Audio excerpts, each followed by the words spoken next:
Welcome to Daily News Brief, your clear, concise look at today's top headlines. If you find this update helpful, don't forget to like and subscribe so you never miss a story that matters. Person 1 greater than scientists have identified the cause of a devastating sea star wasting disease that has killed billions of sea stars along the Pacific coast. This disease outbreak, which began in 2013, has affected over 20 sea star species from Mexico to Alaska. The sunflower sea star has been particularly hard hit, with a 90% population decline in the first 5 years of the epidemic. The disease causes lesions and the eventual loss of the sea star's arms. Researchers have identified the culprit as Vibrio pectinacida, a bacterium that also infects shellfish. This discovery, published in Nature Ecology and Evolution, answers a long-standing question about this severe marine disease. The path to identifying the cause was complex and involved many false leads. Early research suggested a virus might be responsible, but the suspected densovirus proved to be a normal inhabitant of healthy sea stars. The breakthrough came when researchers analyzed the coalomic fluid, the bodily fluid surrounding the sea star's organs, where the bacteria were found. This discovery is significant because tracing the source of environmental diseases, especially underwater, is incredibly challenging. Now that the cause is known, scientists can focus on interventions to help the remaining sea stars. This may include testing the health of surviving sea stars and considering relocation or captive breeding programs. Researchers will also investigate potential natural immunity in some populations and explore treatments like probiotics to boost immunity. Restoring sea star populations is crucial not only for the sea stars themselves, but also for the entire Pacific ecosystem. Sea stars, especially sunflower sea stars, are voracious predators of sea urchins. With fewer sea stars, sea urchin populations have exploded, leading to the destruction of kelp forests, vital habitats for many marine animals. Researchers hope these findings will enable them to restore sea star populations and help regrow the kelp forests, which are often called the rainforests of the ocean. Thanks for staying informed. See you in the next episode. A Texas sheriff's deputy is under internal investigation after a controversial TikTok video sparked outrage. In the now-deleted video, Harris County Precinct 5 Deputy Jennifer Escalera implied that a lack of sex influenced her professional conduct. The video showed the uniformed officer writing in a notepad with a suggestive caption about giving tickets. The caption used slang that social media users and department officials interpreted as referring to sex. Jennifer Escalera, a Houston area police officer and mother, is now under investigation for the video. Although her badge number was not visible, her nameplate was, and her identity was confirmed by several sources. The Harris County Precinct 5 Constable's Office released a statement to Fox 26 Houston confirming the investigation. It is currently unclear whether Escalera has been placed on leave or if any disciplinary action is pending. Before deleting her account, Escalera reportedly posted several other videos on TikTok while in uniform. These videos ranged from commentary on motherhood to reflections on being a law enforcement officer. It is unclear if these other videos are also under investigation. However, critics have questioned the professionalism and ethics of posting such videos in uniform, particularly those with personal or sexual references. The public reaction in Houston has been swift, with many residents expressing outrage. One resident told Fox 26 that Escalera's behavior was unprofessional and a betrayal of public trust. Another local, Alex Fitch, stated that such videos make officers look unprofessional and erode public respect. This incident highlights the ongoing challenge police forces face regarding officers' social media use, especially when uniforms are involved. A white South African farm worker accused of killing 2 black women claims he was forced to dispose of their bodies.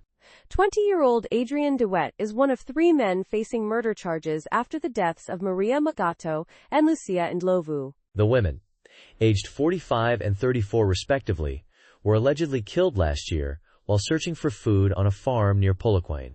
This farm is located in South Africa, is northern Limpopo province. Mr. DeWitt has turned state witness and claims the farm owner, Zachariah Johannes Olivier, shot and killed the 2 women. He alleges he was forced to throw their bodies to pigs under duress. Mr. DeWitt, a supervisor on the farm, claims the women were searching for discarded dairy products when they were killed.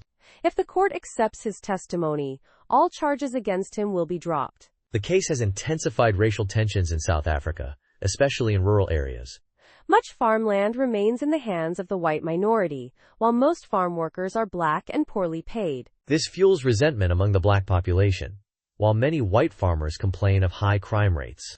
50-year-old William Musora, another farm worker, is the third accused. He and 60-year-old Mr. Olivier are yet to enter a plea and remain in custody.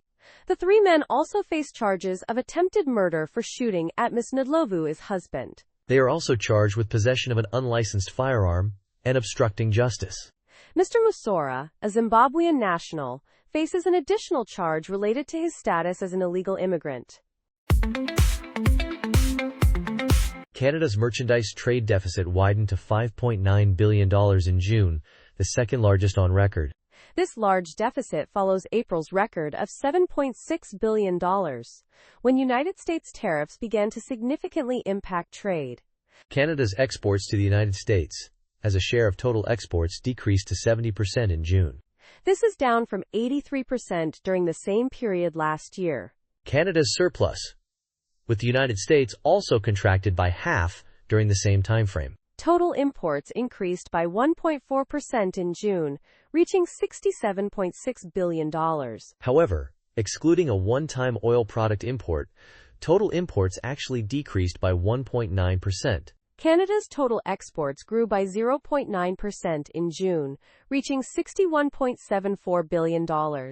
This growth was primarily driven by increased crude oil exports. Despite this, exports decreased by 0.4% in volume terms. United States President Donald Trump increased tariffs on certain Canadian goods to 35% this month. This is up from 25% previously, impacting goods not compliant with the Free Trade Agreement. Canada is also facing sectoral tariffs on steel, aluminum, and automobiles. These tariffs have impacted Canada's trade surpluses with the United States. Canadian exporters are seeking new markets in regions like Europe, the Middle East, and the Indo-Pacific. Exports to the United States increased by 3.1% in June, mainly due to higher crude oil prices. However, on a year-over-year basis, exports to the United States were still down 12.5%. Overall exports of aluminum and iron and steel products decreased by 11.3% and 11.4% respectively in June. Robert F. Kennedy Jr., the Health and Human Services Secretary, has sparked concern with his claims about vaccines and the black community. Medical experts are worried about his statements, which contradict established scientific understanding. Kennedy suggested that black people require a different vaccine schedule than white people due to a stronger immune system. This claim has been widely criticized as scientifically inaccurate and racially biased. Experts emphasize that race is a social construct, not a biological determinant of immune response. Vaccine schedules are determined by factors like age, health conditions, and exposure risk, not race. Kennedy has a history of anti-vaccine rhetoric, which raises further concerns about his current stance.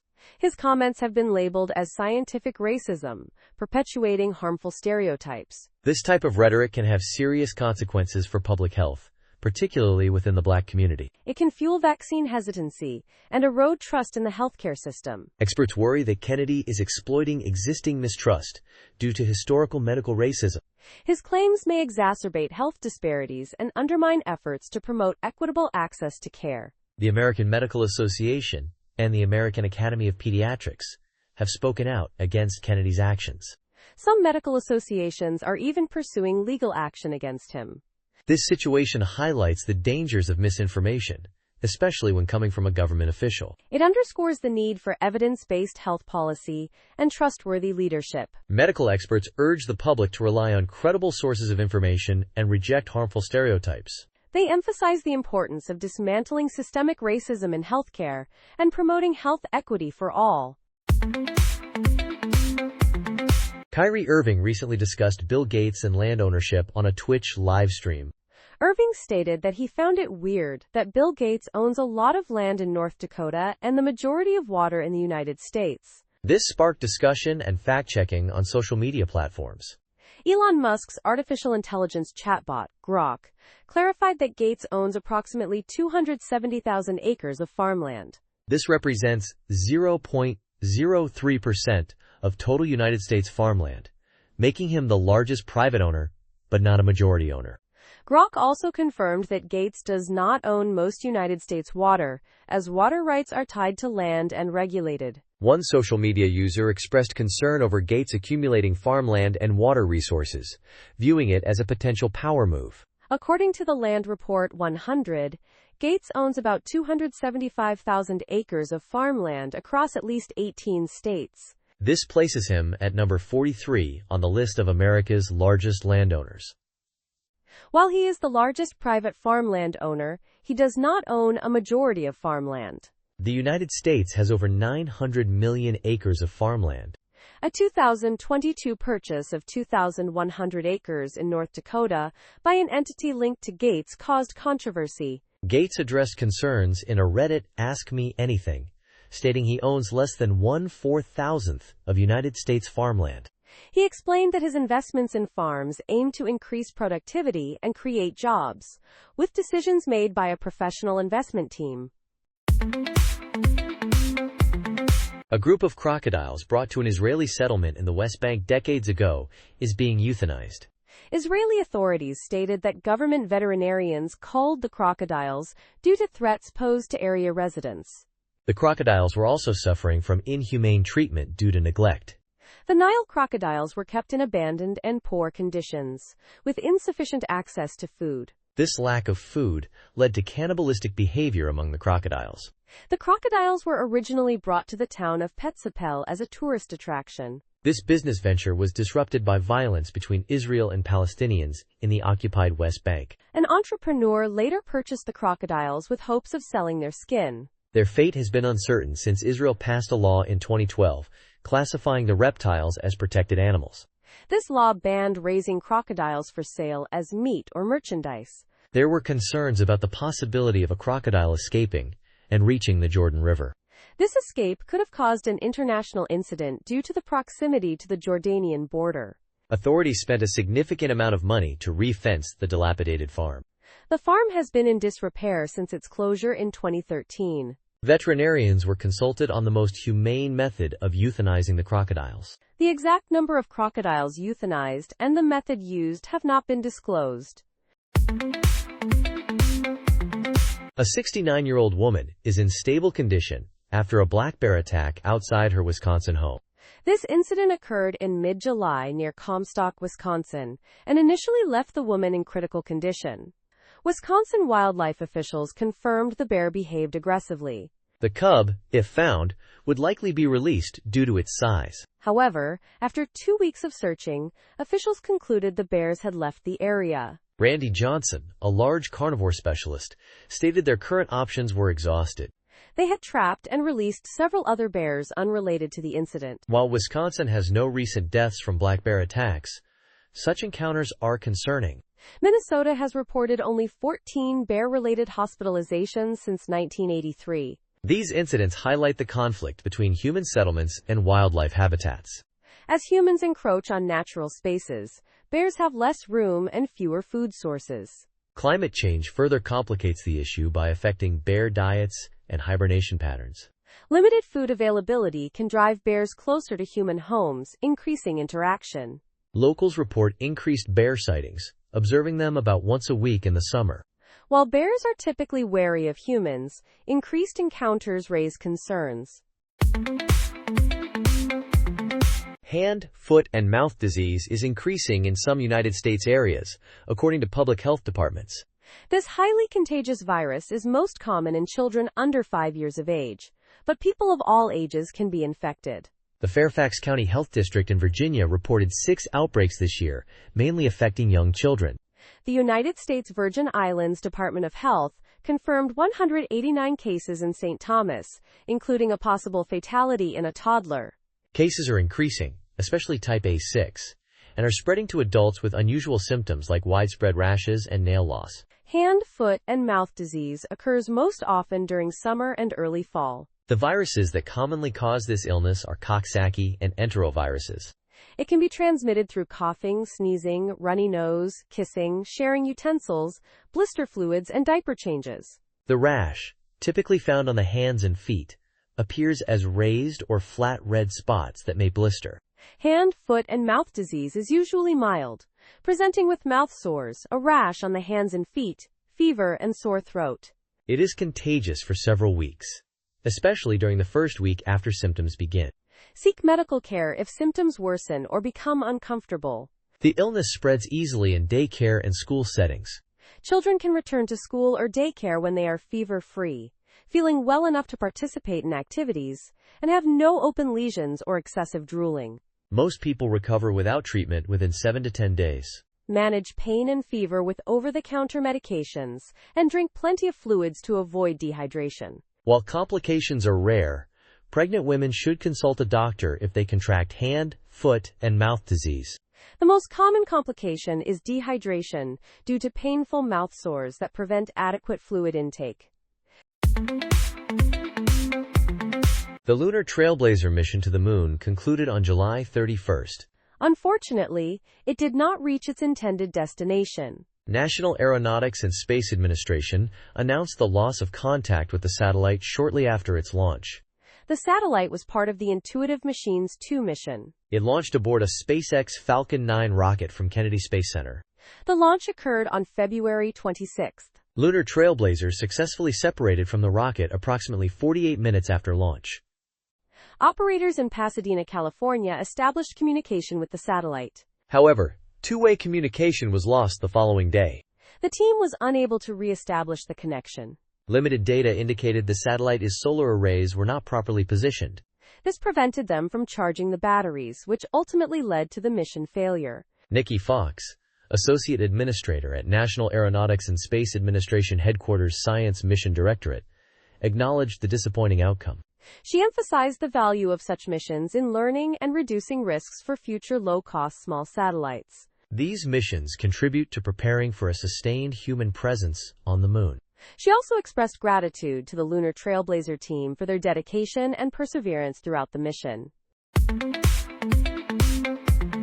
Thai officials at Bangkok's Suvarnabhumi airport recently stopped a Sri Lankan man attempting to smuggle 3 live ball pythons in his underwear.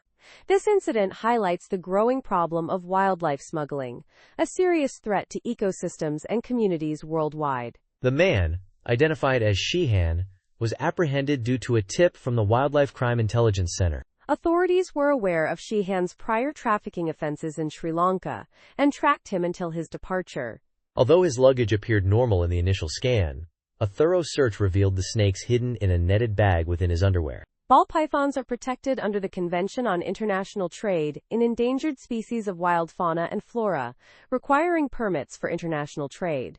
Shehan is now facing charges under Thai law, including violating the Wildlife Preservation and Protection Act. This violation carries a potential penalty of up to 10 years in prison. Wildlife trafficking is the 4th largest illegal trade globally, with airports serving as major hubs for this activity.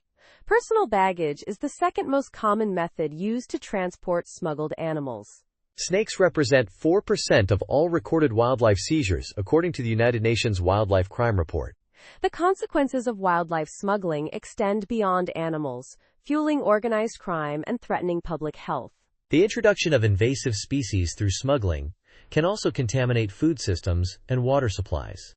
Wildlife enforcement networks are working to combat trafficking at key transit points. In the United States, the proposed Wildlife Confiscations Network Act of 2025 aims to improve the treatment of confiscated animals. Supporting responsible pet ownership and reporting suspicious activity can help disrupt trafficking and protect communities and animals. A United Kingdom study found that people lost twice as much weight eating home-cooked meals compared to store-bought ultra-processed food, even when the latter was considered healthy. This study, the largest randomized controlled clinical trial on ultra-processed foods to date, reinforces the benefits of minimally processed diets for weight loss. Previous research showed similar results, with participants consuming more calories and gaining weight on an ultra-processed diet. While the weight loss from minimally processed food in the new study was modest, around 2% of baseline weight, the long-term impact could be significant. Over a year, this could translate to a 13% weight reduction in men and a 9% reduction in women. The study involved 55 overweight participants who consumed either minimally processed or ultra-processed meals for 8 weeks. After a break, the group switched diets for another 8 weeks, allowing for comparison within individuals. Participants were instructed to eat as much as they wanted and log their intake, aiming for 4,000 calories daily. Minimally processed meals included items like overnight oats and homemade spaghetti bolognese. Ultra-processed options included ready-to-eat breakfast bars and heat-and-eat lasagna, meeting UK nutritional guidelines. The researchers aimed to create a healthy ultra-processed diet by selecting items rich in fruits, vegetables, and fiber. This approach aimed to control for nutritional content while isolating the impact of processing. Surprisingly, those on the ultra-processed diet consumed fewer calories and lost some weight, though less than the minimally processed group. One explanation is that participants found the healthy ultra-processed meals less palatable than their usual diet. The minimally processed diet emphasized fresh foods, while the ultra-processed diet included commercially packaged healthy options. This preference for less healthy options underscores the challenge of promoting healthy eating habits. The Chinese government will oversee the selection of the next Dalai Lama, contradicting the current Dalai Lama's wishes. China views the current Dalai Lama, a Nobel Peace Prize recipient, as a separatist and aims to control Tibetan Buddhism. The Dalai Lama recently celebrated his 90th birthday and reassured followers about his future reincarnation. He stated that a non-profit organization he established would solely identify his successor. However, a Chinese Communist Party official in Tibet asserted that the central government has the final authority in this matter. This official emphasized the government's process follows established religious rituals and historical customs. He also claimed that the Dalai Lama himself has never historically decided his own reincarnation. The current Dalai Lama, the 14th in the lineage, has stated his reincarnation will be outside of China. He has explicitly rejected any involvement from Beijing in choosing his successor. 3 decades ago, China installed its own chosen Panchen Lama, the second highest leader in Tibetan Buddhism. This occurred after the 6-year-old boy chosen by the Dalai Lama for the position vanished in 1995. This situation highlights the ongoing tension between the Dalai Lama and the Chinese government over religious authority. The Dalai Lama's insistence on a reincarnation outside of China directly challenges Beijing's control. The Chinese government's assertion of authority underscores its determination to manage Tibetan Buddhism. This disagreement creates significant implications for the future of Tibetan Buddhism. The differing views on the reincarnation process highlight the complex political and religious landscape in Tibet. Currently, only 2 compact pickup trucks exist in the United States market, and Toyota is considering joining the competition. Several factors, including low fuel prices and changing consumer preferences, have contributed to the increasing size of vehicles in the United States. This has created a trend where drivers often prefer larger vehicles, sometimes for perceived safety rather than actual need. However, Ford and Hyundai have successfully introduced smaller trucks, demonstrating demand for compact pickups. With the Ford Maverick and Hyundai Santa Cruz being the only 2 compact trucks available, Toyota sees an opportunity. Since its late 2021 launch, the Ford Maverick has seen increasing sales year over year. Despite challenges in 2025, Ford has continued to see Maverick sales growth. Hyundai has experienced less success with its Santa Cruz compact pickup, with sales declining. Ford is demonstrating the potential of a strong brand reputation in the compact truck market. Toyota projects it could sell 100,000 to 150,000 compact trucks annually in the United States. Toyota, known for the Tacoma and Tundra, sees untapped potential in this segment. Toyota executives have confirmed they are seriously considering entering the small truck market. They have stated that decisions have been made, and they are committed to developing a compact pickup truck. The truck will be unibody and based on the existing Toyota New Global Architecture platform. Toyota acknowledges that full-size and mid-size trucks have become expensive, creating a need for more affordable options. The recent success of the Ford Slate electric truck further demonstrates demand for smaller, more affordable trucks. Rogue waves, once considered mythical like the Kraken, are now being studied scientifically. Researchers are analyzing and documenting these massive waves to gain valuable insights. In November 2020, A remarkably large wave, measuring 17.6 meters high, was recorded off British Columbia. Scientists have labeled this the widened wave, and it is considered the most extreme rogue wave on record. It earned this title not because of its absolute size, but due to its height relative to the surrounding waves. Johannes Gemrich of the University of Victoria stated that the probability of such a wave occurring is once in 1,300 years. While the widened wave is considered the most extreme, the largest rogue wave ever recorded is the Draupner wave. The Draupner wave, measured at 25.6 meters, struck an oil rig off the coast of Norway in 1995. The widened wave is considered more intense because of the significant difference in size compared to the waves around it. Scott Beatty, CEO of Marine Labs, emphasized the danger these unpredictable walls of water pose to marine operations and the public. He highlighted the ongoing research to better understand the formation and risks of rogue waves. Predicting these waves remains a challenge, but the data collected is improving our understanding. Rogue waves have transitioned from being legendary tales to scientifically recognized phenomena. Further research continues to unravel the mysteries surrounding these powerful and unpredictable ocean events. Understanding these waves is crucial for maritime safety and protecting those who venture into the ocean. Scientists are working to improve our ability to forecast these extreme waves and mitigate their impact. Two Chinese nationals residing in California were recently arrested and charged with illegally shipping valuable artificial intelligence chips to China. These chips, including NVIDIA H100s, are estimated to be worth tens of millions of dollars, according to the United States Justice Department. The individuals, Chuan Geng and Shiwei Yang, allegedly exported the advanced chips and other technology to China between October 2022 and July 2025. The Justice Department states they did this without obtaining the necessary licenses from the United States Commerce Department. According to an affidavit, Geng and Yang operated a company called ALX Solutions, established in 2022. This was shortly after the United States imposed export controls on technology shipped to China. Over 20 shipments from ALX were reportedly sent to shipping companies in Singapore and Malaysia. These locations are often used as transit points for illegal goods destined for China. ALX Solutions received a $1 million payment from a China-based company in January 2024. Other payments came from companies in Hong Kong and China, not the freight forwarders. NVIDIA H100 chips are highly advanced and can be used for training large language models. Records indicate that ALX Solutions purchased over 200 NVIDIA H100 chips from a California-based server maker. ALX Solutions declared the customers for these chips were located in Singapore and Japan. However, at least one shipment to Singapore could not be verified by United States authorities. A NVIDIA spokesperson stated that the company primarily sells to known partners who comply with United States export control rules.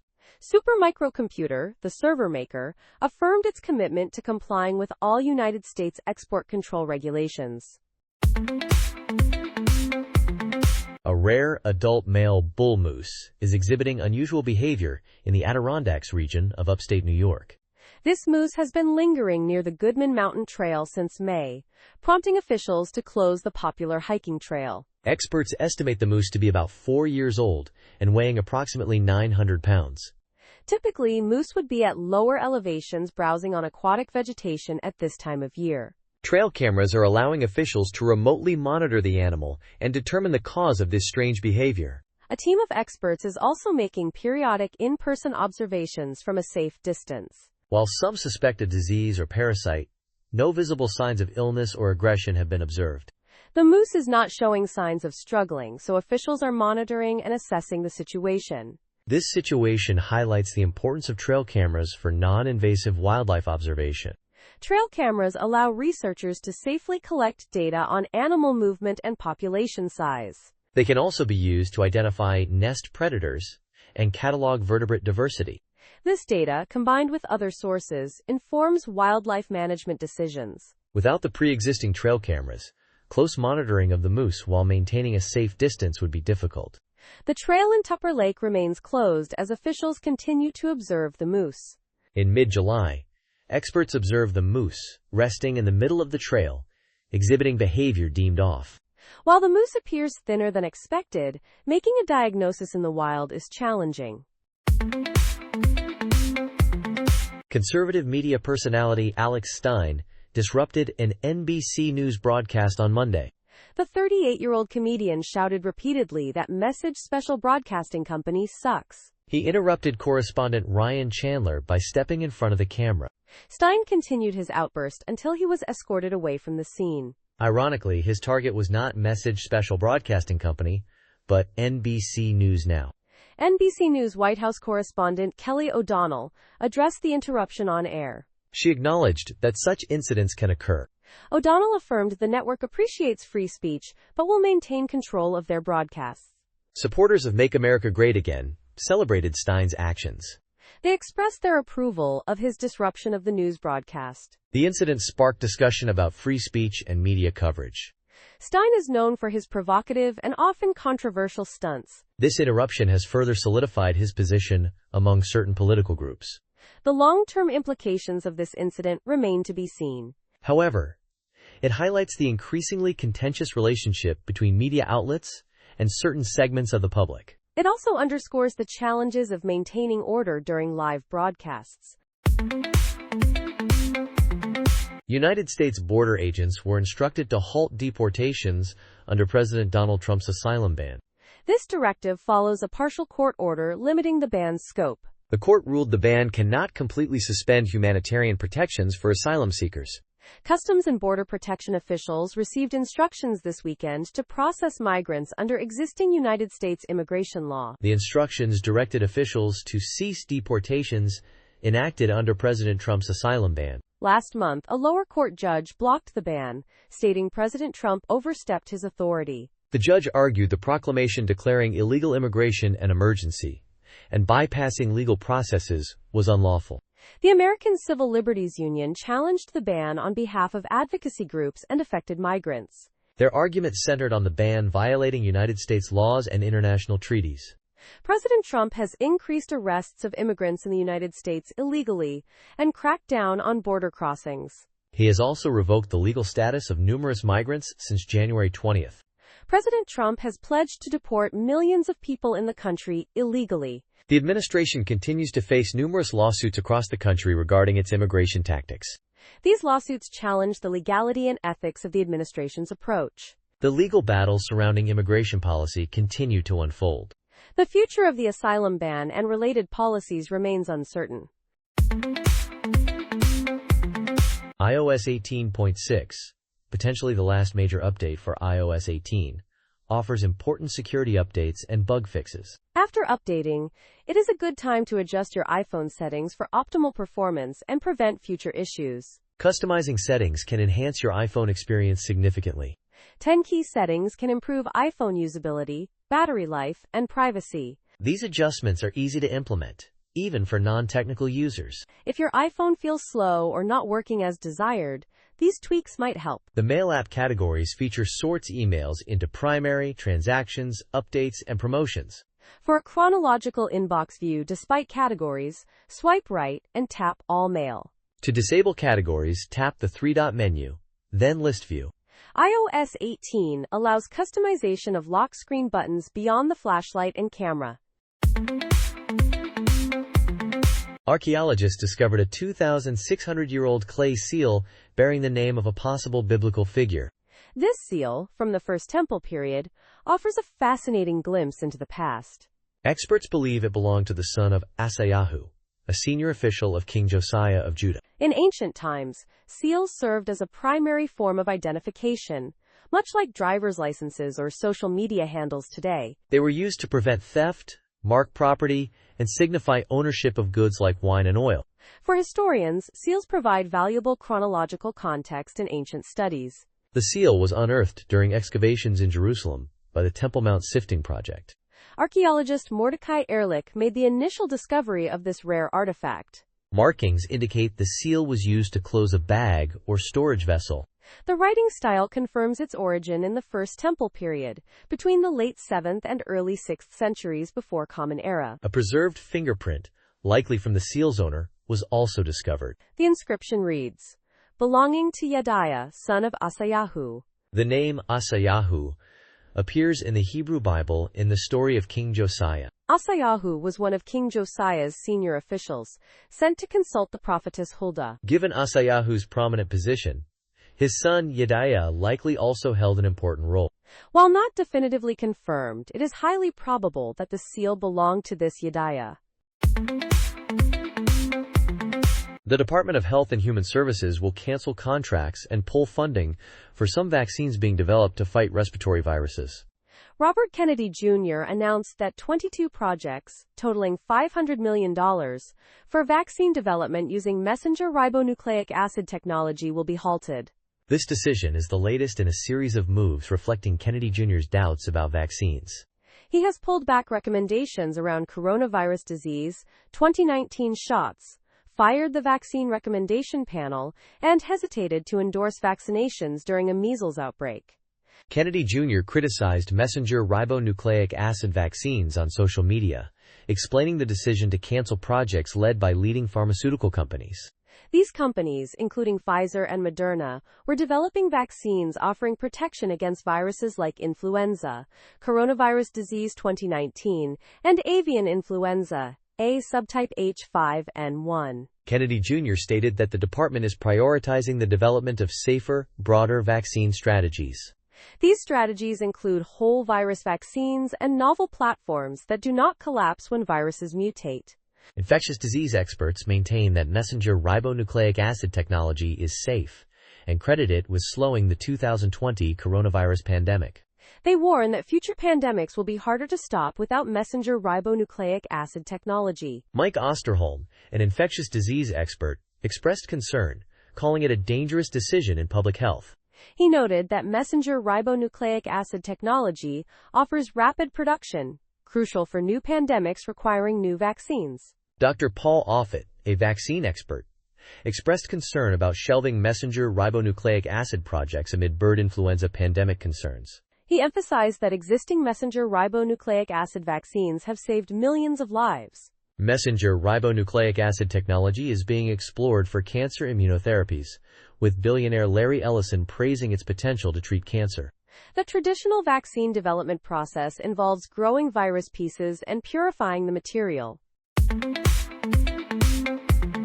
Severe storms are possible in southeastern South Dakota, northeastern Nebraska, northwest Iowa, and southwest Minnesota between 10 p.m. August 5th and 4 a.m. August 6th. The National Weather Service in Sioux Falls predicts large hail, damaging winds up to 70 miles per hour, and a few tornadoes are possible. These scattered storms may form a line and track southeast, leading to locally heavy rain. The National Weather Service suggests having multiple ways to receive warnings, such as local television stations, weather applications, websites, radio, and weather radio. They also suggest knowing your shelter and staying weather aware if you have outdoor plans. The National Weather Service posted an infographic on social media site X on August 5, 2025, showing the possibility of severe storms. The forecast for Wednesday includes a 40% chance of showers and thunderstorms, mainly before 7 a.m. Wednesday will be mostly sunny with a high near 85 degrees and gusts of wind up to 20 miles per hour. Wednesday night has a 20% chance of showers and thunderstorms, with a low around 70 degrees. Thursday will be sunny with a high near 88 degrees and gusts of wind up to 20 miles per hour. Thursday night will be partly cloudy with a low around 73 degrees and gusts of wind up to 20 miles per hour. Friday will be mostly sunny with a high near 91 degrees. Friday night has a 30% chance of showers and thunderstorms after 1 a.m. with a low around 69 degrees. Saturday will be partly sunny with a high near 84 degrees. Saturday night has a 30% chance of showers and thunderstorms before 1 a.m. with a low around 63 degrees. Sunday will be mostly sunny with a high near 84 degrees and a low around 62 degrees. Recent earthquake and tsunami news, particularly the 8.8 magnitude tremor off the Russian coast, has brought the threat of tsunamis to the forefront. Looking back, the 2011 9.0 magnitude earthquake and tsunami that hit Japan, known as the Great East Japan Earthquake, provides a stark example. Footage has resurfaced, showing a Japanese Coast Guard vessel bracing for impact from the tsunami surge.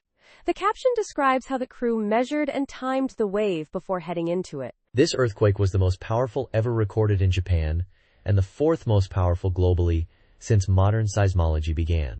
It resulted in nearly 20,000 deaths, waves up to 133 feet high, and the Fukushima nuclear plant disaster.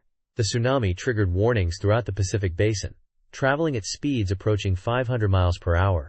Waves of 11 to 12 feet high were observed along the coasts of Kauai and Hawaii. 5-foot waves reached the island of Shemya in the Aleutian Islands. Hours later, 9-foot tsunami waves struck the coasts of California and Oregon. This demonstrates the destructive and widespread impact of these natural disasters. It serves as a stark reminder and warning for future events. The power of these natural events is truly awe-inspiring and terrifying. We must learn from the past to better prepare for the future. Understanding the science behind these events is crucial for mitigation efforts. Continued research and preparedness are essential for coastal communities worldwide. Hezbollah leader Naim Qassem recently issued a direct threat to Israel, warning of missile strikes if a wider conflict with Lebanon resumes. This statement was made during a televised speech as Lebanon's cabinet discussed the future of Hezbollah's arsenal. The United States has been pressuring Lebanon to disarm the Iran-backed group, raising concerns about potential Israeli escalation. Qassem stated that if Israel initiates a large-scale attack against Lebanon, Hezbollah, the Lebanese army, and the Lebanese people will defend themselves. He warned that this defense would result in missiles striking Israel, potentially undermining the security they have established. A United States-brokered ceasefire in November ended months of conflict between Hezbollah and Israel. The war resulted in significant casualties among Hezbollah's leadership, including Qassem's predecessor, and the destruction of much of its arsenal. Qassem revealed that 5,000 Hezbollah fighters were killed and 13,000 were wounded in the war, the first official figures released by the group. However, he emphasized that the organization remains strong, with fighters prepared to make significant sacrifices if necessary. Following his speech, supporters on motorcycles displayed Hezbollah flags in Beirut, demonstrating their continued presence. The United States and Lebanon have been in discussions regarding a roadmap for disarming Hezbollah in exchange for a halt to Israeli strikes. This roadmap also includes the withdrawal of Israeli troops from southern Lebanon and funding for rebuilding war-torn areas. With limited progress on disarmament, the United States has increased pressure on Lebanese officials for a public commitment to continue talks. Qassem rejected these conditions, stating that Israel must fully implement the ceasefire and cease military activities in Lebanon before any discussion of disarmament. He called for a resolution to Israeli aggression before addressing the weapons issue and urged Lebanese officials not to be swayed by external pressures. He emphasized the need to prioritize the cessation of Israeli military activity before engaging in discussions about Hezbollah's weapons. Vinod Khosla, a legendary investor, advises young people to prioritize learning and adaptability over specialized skills. He believes artificial intelligence will handle many tasks, making continuous learning crucial for career flexibility. Khosla argues computer science is valuable for the thinking process it teaches, not just programming expertise. He encourages young individuals to choose career paths where knowledge and capability compound over time. Khosla advises optimizing careers for flexibility, not a single profession. He emphasizes the importance of cultivating the ability to learn rather than mastering one specific trade. Khosla claims he is learning faster at age 70 than ever before, a capability everyone should strive for. He encourages exploration of diverse fields, as artificial intelligence tools will facilitate rapid knowledge acquisition. Khosla predicts that within 10 to 15 years, artificial intelligence could perform almost any human job. He acknowledges minor exceptions but believes even complex surgeries could theoretically be performed by artificial intelligence. This rapid technological advancement requires a shift in how young people approach their careers. Khosla, known for his contrarian views, believes artificial intelligence will transform the job market. He asserts that artificial intelligence will be able to perform 80% of all jobs within 3 to 5 years. This estimate reflects the belief that the majority of job functions will be replicable by artificial intelligence. Khosla's advice for Generation Z is to focus on rapid learning and continuous adaptation. He reasons that ChatGPT can teach any new area, making traditional academic paths less essential. A mass shooting in downtown Los Angeles has resulted in 2 fatalities and 6 injuries. This incident occurred early Monday morning after the Hard Summer Music Festival, as confirmed by the Los Angeles Police Department. Initially, officers responded to a large party near the venue around 11 p.m. on Sunday. They observed an individual possibly carrying a firearm entering the location and subsequently made an arrest. Later, around 1 a.m. on Monday, officers returned to the area following reports of gunfire. Upon arrival, they discovered 8 individuals had been shot. 1 man was pronounced dead at the scene, and 7 others were transported to the hospital. Tragically, one of the injured women later succumbed to her injuries at the hospital. An investigation into the shooting is currently underway. While the Los Angeles Police Department has not confirmed a direct link to the music festival, reports suggest a connection. A social media post promoting the event referred to it as an after-party for the Hard Summer Music Festival.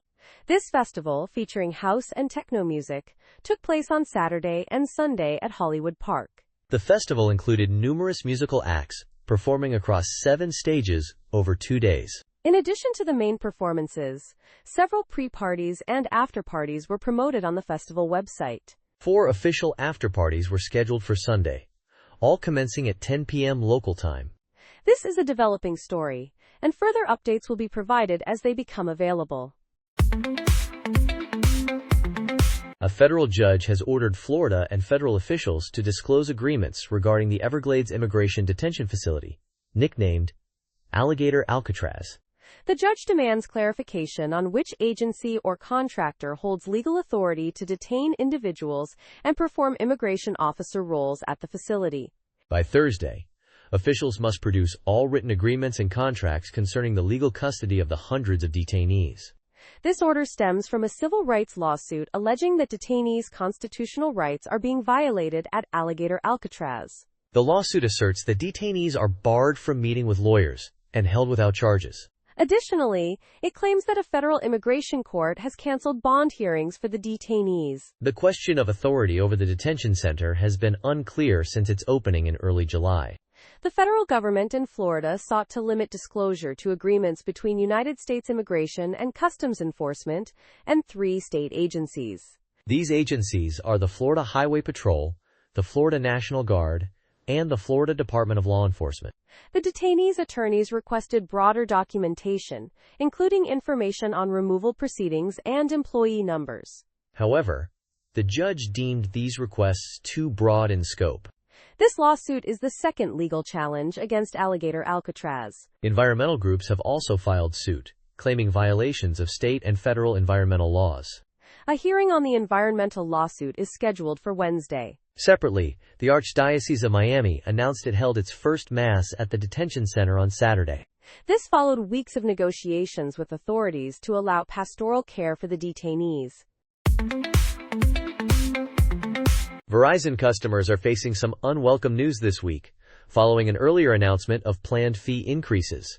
Now it seems Verizon is raising fees and removing discounts from some customer plans, forcing them to spend more. This could upset many customers and potentially cause them to switch to other carriers like T-Mobile or AT&T. Many popular mobile virtual network operators are also significantly more affordable options. According to emails posted on Reddit, the company is removing loyalty discounts from customer accounts starting September 1, 2025. The email states that Verizon is committed to being upfront and transparent about changes made to customer accounts. Verizon assures customers they are investing in offering the best experience and value, but this might not appease those frustrated by the changes. One Reddit user commented that the loyalty discount was the only reason they stayed with Verizon and now plans to switch providers. It appears Verizon is trying to encourage customers on older plans to switch to newer options. The email encourages customers to explore their My Plan options to find the best plan for their needs. This is a risky move for Verizon, as it might lead customers to leave instead of switching to My Plan. It is possible that customers with older plans and loyalty discounts are less profitable for Verizon. Perhaps Verizon believes it is better to risk losing those customers by moving them to more profitable plans, but this is just speculation. This news comes after recent updates in the industry, where some reviewers have shifted their top carrier recommendation from Verizon to T-Mobile. Customers should carefully evaluate their options and consider what best meets their needs in light of these changes. It is always advisable to stay informed about industry updates and changes that may impact your service and expenses. Strategists are uneasy about the market due to the rapid rise from April lows and stretched valuations. Valuations are somewhat stretched, and seasonality suggests a market breather in the third quarter. Even with a potential pullback or correction, would investors return quickly to the market? It is stock-specific and sector-specific, creating buying opportunities. Apple seems like one such opportunity, despite investor disappointment and questions about their strategy. Apple is down 14% year-to-date, while markets are up over 10%, presenting a similar situation to Amazon 2 years ago. Apple has 2 billion iOS devices, representing a large base of loyal customers. Apple's new Apple One Care service will add recurring revenue. Regarding the housing market, why is D.R. Horton a good pick? D.R. Horton is the largest home builder in the United States, positioned to benefit from falling interest rates and a housing shortage. The United States has a significant housing undersupply, making D.R. Horton well-placed for growth. A housing shortage of 3.8 million homes will take 10 years to resolve, benefiting companies like D.R. Horton. Moving to the chip industry, what makes AMD attractive? AMD has pricing power, demonstrated by the increased price of their M1350 chip. The chip price increased from $9,000 or $15,000 to $25,000 due to high demand. AMD competes with NVIDIA and is demonstrating comparable capabilities. Thank you for listening. Stay informed, stay aware, and join us again for more updates that matter. Until next time. Thanks for staying informed. See you in the next episode.